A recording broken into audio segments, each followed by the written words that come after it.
this point in the year, we're moving very quickly up to Halloween, which is now the second most popular holiday in America. Trick-or-treaters, festive parades, candy, scary movies, and costumes. But a little more than a century ago, none of these traditions existed in America. In terms of a historical timeline, these are all recent developments. In its own way, Disney had a hand in shaping this holiday through its cartoons and TV shows. Also, Halloween had a hand in shaping Disney. Without Halloween, it's unlikely that Disneyland would have been built in Anaheim. Halloween was the key to make that connection. And so today, we'll take a look at the history of Halloween as it relates to the Disney company, to all of the connections between that holiday and the studio during the lifetime of Walton Roy. So if you've got your fun-sized candy bars all set out, if your pumpkins have been carved with care, and if you're ready to explore how the worlds of Disney and Halloween collide, then settle in as we serve up a strange witch's brew of animation, amusement parks, and of course, Halloween.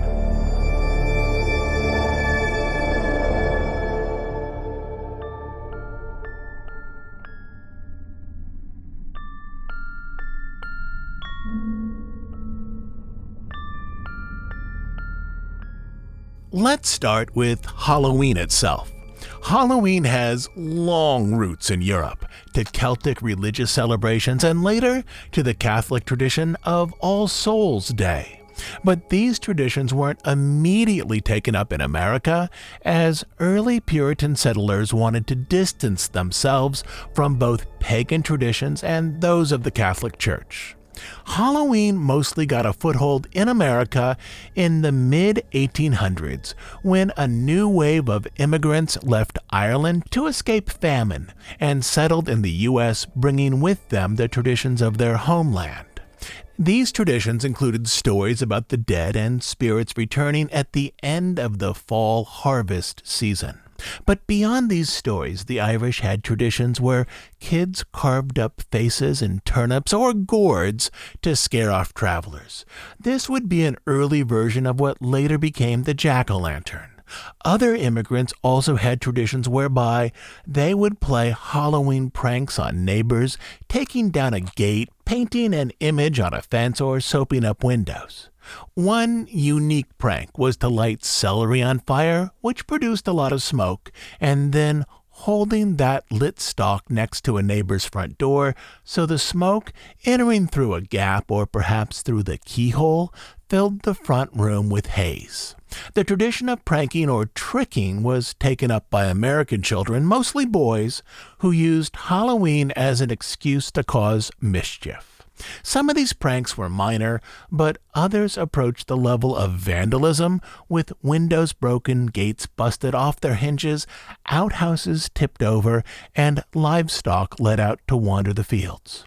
In some towns, these issues were referred to as boy trouble, as it was mostly gangs of boys who caused the damage. One typical lark reported in the Pittsburgh Press in 1894 reads, "Among the Halloween pranks here last night was the decoration of the porch of the United Presbyterian Parsonage where Reverend Milligan lives. Beer kegs and pyramids, beer signs, signs announcing racing and pole selling, and signs of Sunday papers were placed all over it. Boys carried a dummy labeled Reverend Milligan around and finally hung it on a tree. Church people are indignant." Though these pranks started mostly in rural areas, by the early 20th century small groups were moving through cities on Halloween. Some of their pranks could no longer be considered mischievous play of any kind. This is from the October 31st, 1918 edition of the Topeka State Journal, which described a Halloween tragedy that stemmed from one of these pranks. Miss Tracy Kloppel, a conductorette on a streetcar, is in a hospital with internal injuries that may cause death, and 9 boys are held without bond by the police as a result of an early Halloween prank in Kansas City, Kansas, late Wednesday night. Streetcar tracks on a steep hill were waxed with candles, and a car slipped back, striking one on which Miss Kloppel was riding and driving it into a third. The conductorette was caught in the wreckage in the rear platform of her car. The Kansas law makes parents responsible for Halloween pranks of children, and in addition, the streetcar company announced that it would prosecute the boys now held. In some cities, these pranks led to altercations between those being pranked and those arranging the pranks.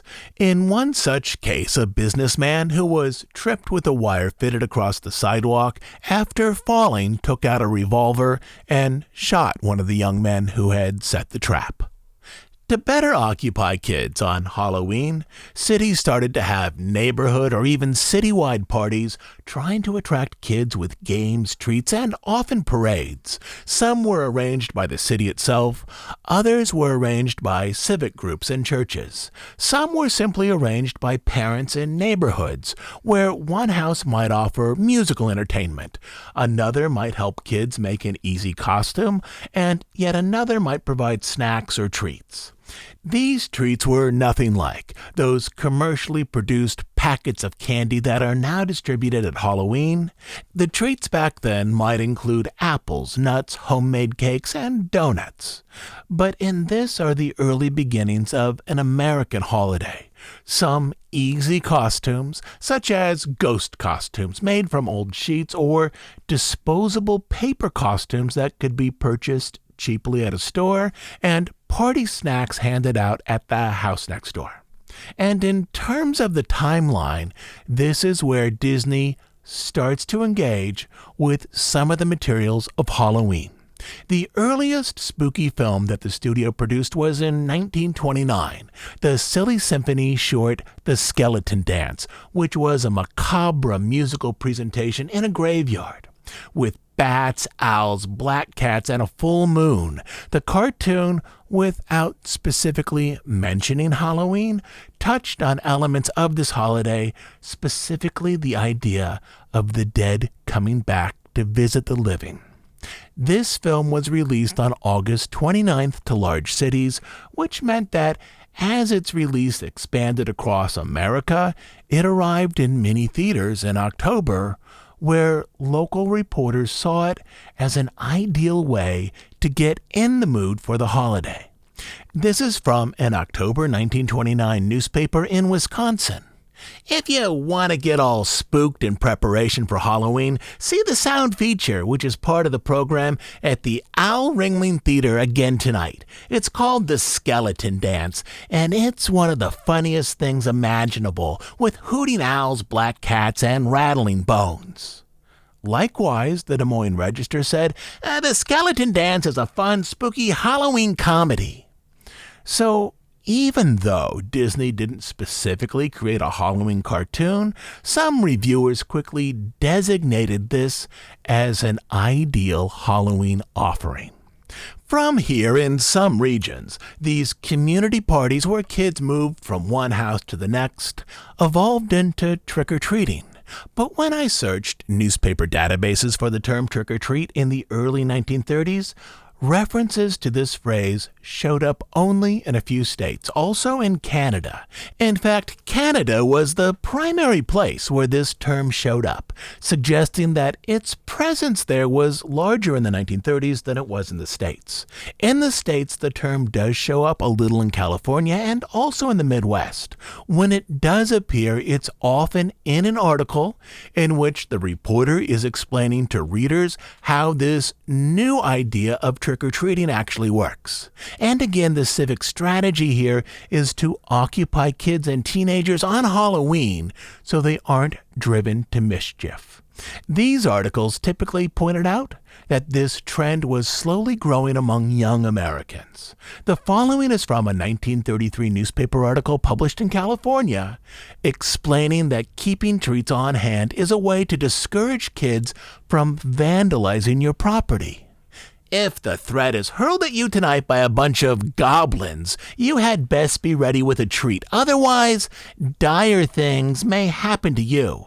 This particular phase of Halloween may have risen with the new generation. Time was when we used to admonish the young folks not to damage property or persons on Halloween. 'Twas just a wasted effort. Experience has taught us to save ourselves in this line. If adults wish to prevent windows from being soaped or avoid having a miscellaneous assortment of junk heaped up in their yards, they must look to it. The recommended treats during this era were again homemade cakes, cookies, possibly an apple or nuts. In terms of store-bought items, maybe a small sampling of jelly beans. But we're still years away from anything that resembles a modern American Halloween. The evolution of trick-or-treating in America might have expanded from those early outings quickly moving across the country, but one event brought this all to a halt: the Second World War. The war in the Pacific cut the United States off from regions that traditionally supplied it with sugar, specifically Hawaii, as cargo shipments needed to be curtailed after the Japanese occupied the Philippines. Shipments of sugar from South America were also reduced as cargo ships now needed to serve the war effort, and also as some cargo ships were targeted by German U-boats. The supply of sugar in the U.S. was quickly reduced by 70%. As a result, sugar was the first food rationed during the war. Each household received ration stamps that they could use every 4 weeks to receive 2 pounds of sugar. But even if you had a stamp, you might not be able to find sugar, as the sugar supply during the war at times was significantly below the number of ration stamps that had been distributed. As the war continued, the allotment of sugar was reduced per person until it was nearly half what it had been at the beginning of the war. With a greatly reduced sugar supply, trick-or-treating, along with those homemade cakes and cookies that fueled the festivities, faded away. At least it did for a little while, until cargo shipments of sugar regularly resumed, and the ration was lifted in 1947. During this period, the mid to late 1940s, the Disney studio had Halloween parties. The social gatherings during these years were arranged around one's work group. The background painters would hold their own celebration, same for the in-betweeners. Some remember that it was the in-betweeners, typically the youngest artist at the studio, who started dressing up for Halloween. But it was the women of ink and paint who were the most festive. At the Burbank studio, Disney planned 2 centers for social gatherings. The men had the Penthouse Club, which was at the top of the animation building, and the women had the Tea Room, which was at the top of the ink and paint building. The Tea Room by far was the more festive location for almost any holiday. Olive Boucher, who worked there during those years, explained that we celebrated many special events in that tea room, including costumed Halloween parties. As many of the women worked in rows or units, it became a tradition for the women in one unit or row to coordinate their costumes together, with awards given to the most original and elaborate group. In a separate interview, Boucher explained, Halloween was the big event of the year for dressing up and having a lot of fun. One year, my corridor all went as a leper colony. It was pretty gruesome. We had great fun going into Hollywood to buy burlap, masks, and costume accessories. We entered the tea room in costume, crawling and limping to the cries of horror from the other girls. Other women who attended the tea room parties recalled that Halloween was crazy. Becky Folberg explained, it got more ridiculous, and then the bookkeeping, the office people, they wanted to dress up too. But once Halloween was taken up by the office and business staff at the studio, the artists, at least for a time, became less interested in it. In 1947, once that sugar ration was lifted, trick-or-treating returned in force to America. But this time, it was different. In the 1930s, kids had trick-or-treated down rural streets, where houses were separated by many acres, or the trick-or-treating happened in the city, where people often lived in tall buildings, neither of which location lent themselves to an exciting night of knocking on dozens and dozens of doors. But in the late 1940s, young American families were moving by the millions to newly created suburbs where houses were built next to each other block after block after block, which was ideal for a night of trick-or-treating. But America after the war was also a far more prosperous nation, with real wages rising each year. In this, many things that were once made at home were now bought at stores. For Halloween, this meant that families no longer made costumes at home and no longer baked cakes for trick-or-treaters. Instead, they largely bought costumes at stores. The costumes they now bought were different than those disposable paper costumes cheaply made and cheaply sold in the 1920s. These now were boxed costumes with hats, masks, accessories, and clothes made from fabric. Families also bought candy at the store to hand out on Halloween, such as hard candy or loose jelly beans, which was the start of the modern holiday. Disney was one of the first studios to key into this phenomenon. Even while the new version of this holiday was taking root across the country, Disney considered adding elements of a modern Halloween to one of its animated features. The feature was The Adventures of Ichabod and Mr. Toad. In the film, one of those stories, the one about Mr. Toad, was based on a British book. The other, The Adventures of Ichabod Crane, was based on an American short story famous for the appearance of the Headless Horseman. On screen, the British story about Toad was narrated by a British actor, Basil Rathbone. The American story was narrated by Bing Crosby, who was likely the most famous American singer of the era. In the finished film, Crosby narrates the story of Ichabod as an off-camera narrator, but that was not the original plan. The original plan was to feature Bing Crosby and his family as they prepared to go out for a night of trick-or-treating, and the shooting of this proposed segment would have occurred just 1 year after sugar rationing ended and just as trick-or-treating was finally gaining traction as a way to celebrate Halloween across the country. Disney director Jerry Geronimi recalled that originally, the story was to have Crosby and his sons in the opening in live action getting ready to go out on a trick-or-treat. Bing tells them the story of the legend of Sleepy Hollow, but that version fell through. If I had to take a guess as to why that version fell through, it would be this. Though trick-or-treating was familiar in California due to some regional popularity before the war, it wasn't yet fully a national tradition, though it was starting to move in that direction. To invest in a trick-or-treat sequence in an animated film, and if this trick-or-treating idea again faded away, would quickly make this film seem dated. But by the early 1950s, neighborhood trick-or-treating was happening on Halloween across America. By this point, Disney felt comfortable enough to fully theme a cartoon to this relatively new craze. The 1952 cartoon was called Trick or Treat, starring Donald Duck and his nephews. In ways, this cartoon is a celebration of many Halloween traditions of the 20th century.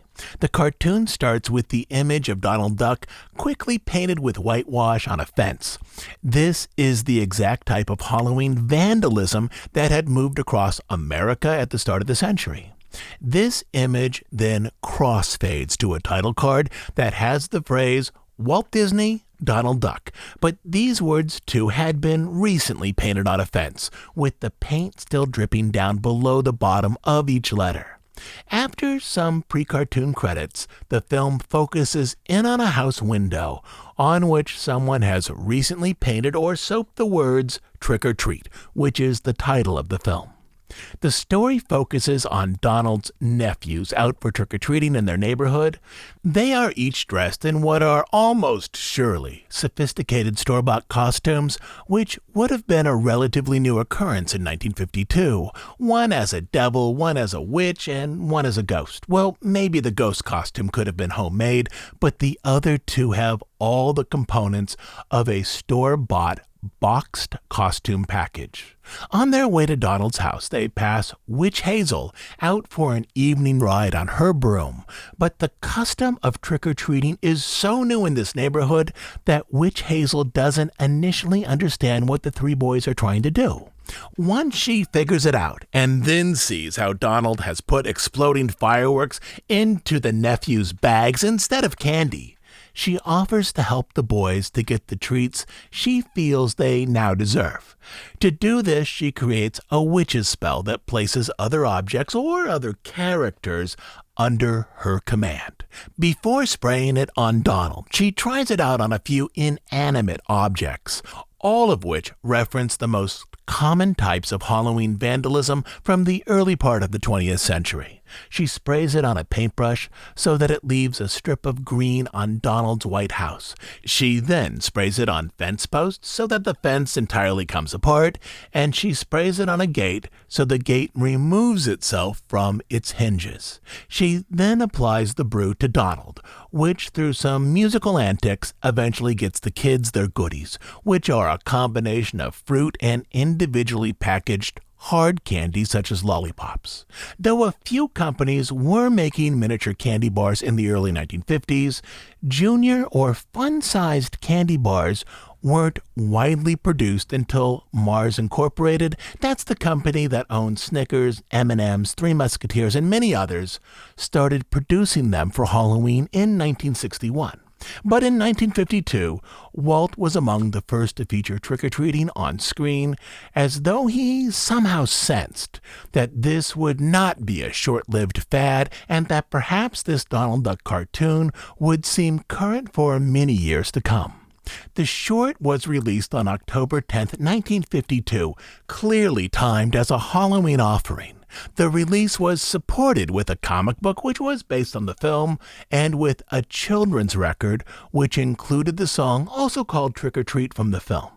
From there, the cartoon would appear on the Disneyland TV series, often as part of a Halloween episode, and would be included in many Disney Halloween specials, both on TV and on home video. One interesting takeaway here is that the song Trick or Treat, which is heard throughout the cartoon, was sung by Thurl Ravenscroft and the Mellowmen, who would later sing a much more famous Halloween-esque tune, Grim Grinning Ghost, which was placed in the most Halloween-oriented attraction at Disneyland and Disney World, which is the Haunted Mansion. But for Disney, the most important Halloween story didn't take place at the studio or on the big screen. It took place in Anaheim in 1953. In fact, without Halloween, there would be no Disneyland in Anaheim. Halloween was the key to bringing Disneyland to that city as opposed to another location up or down the route of the proposed freeway. And here is how it all worked out.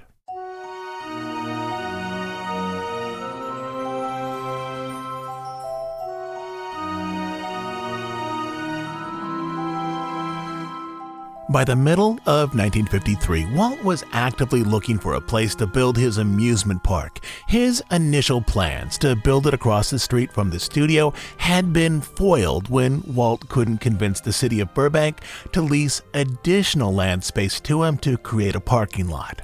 After that, and with some help from consultants, Walt tried to option land just outside of Anaheim. But that plan was spoiled when word leaked out that a buyer with deep pockets was buying land near the proposed freeway route. Speculators purchased this land, believing that the unknown developer would likely later buy it from them at an elevated price. Even after that deal fell apart, Walt was still eyeing 17 tracts of land in roughly the same area, about a block from the original site just outside of Anaheim.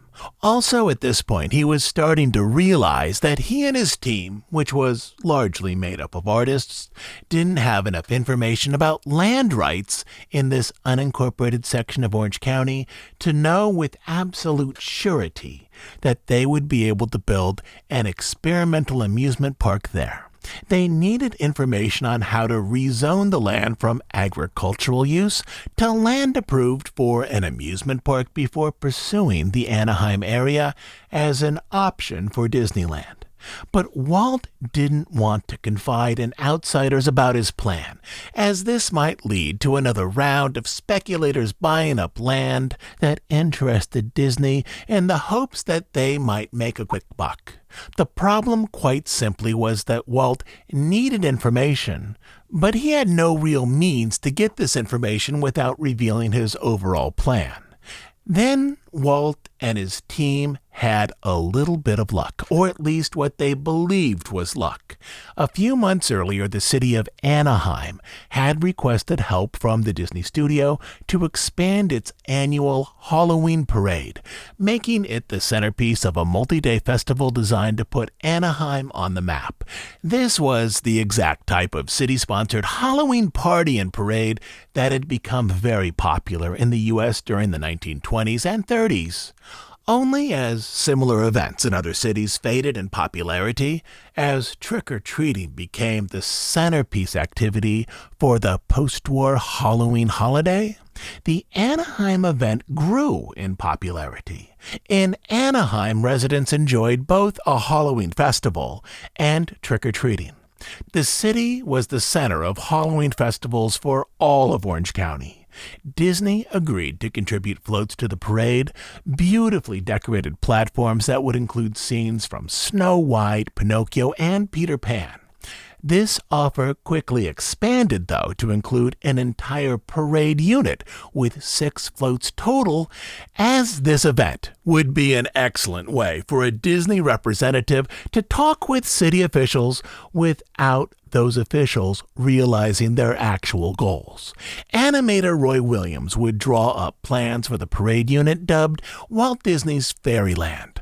One float would even feature Cinderella's storybook castle, a structure strikingly similar to the one that Walt Disney wanted to place in the center of his amusement park.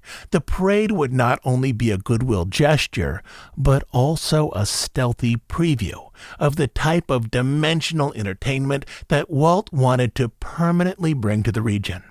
Once Walt was on board with the parade, the city of Anaheim asked that Walt choose one of his employees to be an honorary judge for the parade. Walt chose Nat Weinkauf, an extremely practical decision considering his options. Weinkauf was by far the most eccentric of the WED employees. In his ridiculous red vest and black suit, Weinkauf looked like a creature from Hollywood, someone entirely consumed with the business of motion pictures. Each morning, Weinkauf manicured his mustache to a neat pencil line. He wore flamboyant ties and spoke with a slight affectation. No one would ever suspect that he was in Anaheim to secretly gather information about a possible land deal. Specifically, Weinkauf's mission was to inquire about variances to the zoning code and the expansion of city utilities without revealing Walt's intention to build an amusement park in Orange County. He could ask about companies in general, or even about other national corporations that had recently opened new offices and factories in Orange County as a way to better understand how or if Walt might change zoning ordinances on farm property so that this land could be used for a mass entertainment project. Without a change in zoning, the land that Walt was then looking at would be near worthless to him. Pending positive reports from Weinkauf, the WED team intended to use a third-party agent. namely John Gilchrist, of the Los Angeles office of Coldwell Banker, to option the land so as to not inadvertently inflate real estate prices. Since the loss of even one of those 17 parcels could destroy the entire deal, they all agreed to tell no one in Anaheim their intentions until the land was secure, not the city, not the county, not even the Chamber of Commerce. But as the Halloween date approached, Walt's team realized that a strategy of complete secrecy while soliciting information would be near impossible to achieve, even with Weinkauf at the festival as a parade judge. His questions about zoning procedures would call too much attention to themselves. After assessing the risks and benefits of confiding in key city officials, they agreed that Weinkauf might be allowed to quietly discuss their project with at least one person in Anaheim. On Saturday, October 31st, Nat Weinkauf drove to Anaheim, most likely with one or two other members of the Disney Public Relations team. He walked through the outdoor festival, passing carnival-style food booths and games of chance. The day's events included a children's parade, a whiskerino contest to identify the man with the bushiest beard, and a beauty pageant to announce the festival queen. In the afternoon, Weinkauf joined the other 17 judges to award prizes to the best floats. That is, floats that would later appear in the festival's fabulous evening parade. Included in the group were floats created by Disney. On one, Cinderella stood before her fairy tale castle. In another, Mickey Mouse and Donald Duck rode an amusement park coaster called the Tunnel of Spooks. It was as though, through these artistic contributions, Disney was hinting at its larger aims. The judges fell, by and large, into two groups: members of the Hollywood entertainment community, such as Nat Weinkauf, and members of companies looking to expand their manufacturing business in California, such as two executives from the Ford Motor Company. Most of the judges were selected for the same reason: to introduce business executives to the town of Anaheim, with the hope that they might decide to do business there. After finishing his duties as judge, Weinkauf quietly sought out a member of Anaheim's Chamber of Commerce, Ernie Moeller, to explain Walt's plan to build an amusement park in Orange County and then to ask questions. Understanding the importance of this conversation, Moeller asked if it would be all right to include city manager Keith Murdoch in their discussion. Weinkauf agreed. Now, two people would know about the plan, but Weinkauf figured that either everything was about to come together or it was all about to fall apart. It was too late to turn back now. But even here, it's unclear exactly who was playing whom. For months, Weinkauf had made trips to Anaheim, helping to organize Disney's participation in the Halloween festival, while slyly asking officials a question here and a question there about zoning ordinances. But years later, one Anaheim city official would also confess that Ernie Moeller was playing Disney, in that he had known about the amusement park project for months, most likely from a local realtor. When Ernie Moeller, who was the executive secretary of the Chamber of Commerce, Keith Murdoch explained, heard about Disney's interest in establishing a park, he invited Walt's personal representative for this expansion, a fellow by the name of Nat Weinkauf, to come to the Halloween parade to be a judge. So it's possible, in fact likely, that the Chamber of Commerce had been quietly feeding Nat Weinkauf information about Anaheim with the hopes of bringing the semi-secret amusement park project to their city. Late in the afternoon, as the autumn sun sent long shadows across the town, the three men sat in a parked car hidden away in an alley behind the Chamber's office building. Once settled, Weinkauf relaxed, his demeanor becoming more casual. His body turned to the driver's seat to face Moeller and Murdoch. He explained Walt's problems in detail, specifically that sections of the parcel that they had initially tried to buy had been bought out from under them, requiring them to search for a new site. The new site, Weinkauf explained, needed to be located close to the freeway expansion. It needed to be a relatively flat parcel.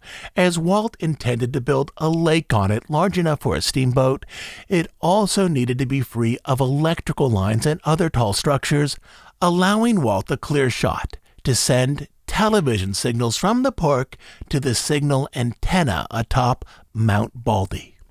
Though it's now unclear exactly how much information Ernie Moeller had previously possessed about the Disney park, both men from Anaheim were surprised by the enormity of the plan.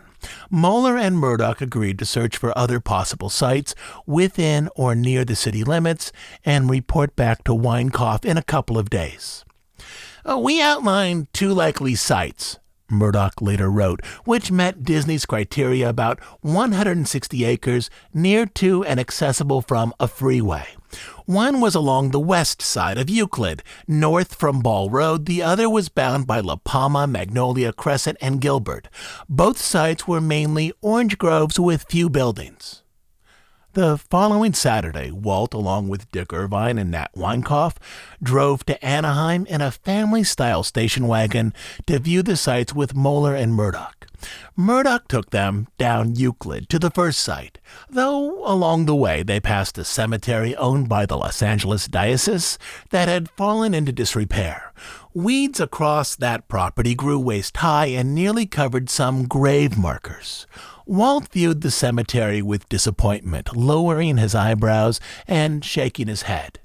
Noticing this, Moeller explained that the diocese had already promised to clean up the site, but this did little to mollify Walt.